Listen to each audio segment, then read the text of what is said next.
ইসরায়েলের কাতারে হামলার প্রতিক্রিয়ায় 15 সেপ্টেম্বর 2025 তারিখে কাতারের দোহায় একটি জরুরি আরব ইসলামিক শীর্ষ সম্মেলন অনুষ্ঠিত হয়েছে। আরব লীগ এবং organisation of Islamic cooperation OIC এর সদস্য দেশগুলো সহ 55টিরও বেশি দেশের নেতারা এই সম্মেলনে উপস্থিত ছিলেন। সম্মেলনে মিশরীয় প্রেসিডেন্ট আবদেল ফাত্তাহ আল-সিসি যৌথ আরব বাহিনী গঠনের প্রস্তাব দেন, যা ন্যাটোর মতো করে কাজ করবে বলে ধারণা করা হয়েছে।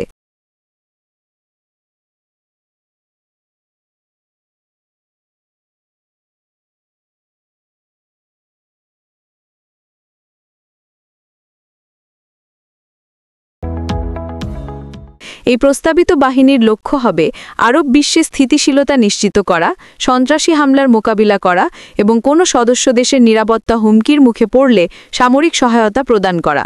মধ্যপ্রাচ্য ও উত্তর আফ্রিকার বৃহত্তম সামরিক শক্তি হিসেবে মিশর এই নতুন বাহিনীর সদর দপ্তর কায়রোতে স্থাপনের আগ্রহ প্রকাশ করেছে।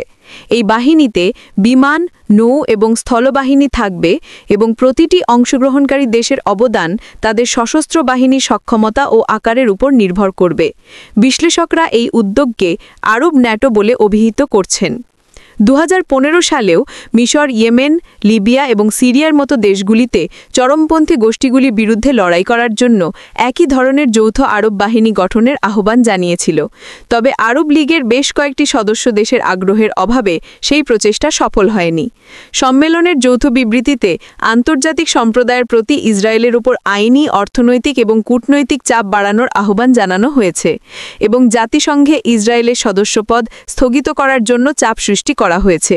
বিবৃতিতে গাজায় জরুরি মানবিক সাহায্য নিশ্চিত করা, গাজার স্থাপনা পুনর্গঠন এবং যুদ্ধাপরাধের জন্য ইসরায়েলের বিরুদ্ধে আইনি পদক্ষেপ নেওয়ার দাবিও জানানো হয়েছে।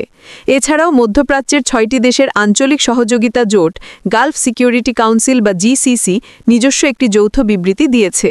কিছু আশাবাদ সত্ত্বেও অনেক বিশ্লেষক সম্মেলনের ইতিবাচক ফলাফলের সম্ভাবনা নিয়ে সংশয় প্রকাশ করেছেন এবং ভবিষ্যদ্বাণী করেছেন যে এটি মূলত আরব দেশগুলোর নিন্দা জ্ঞাপনই সীমাবদ্ধ থাকবে।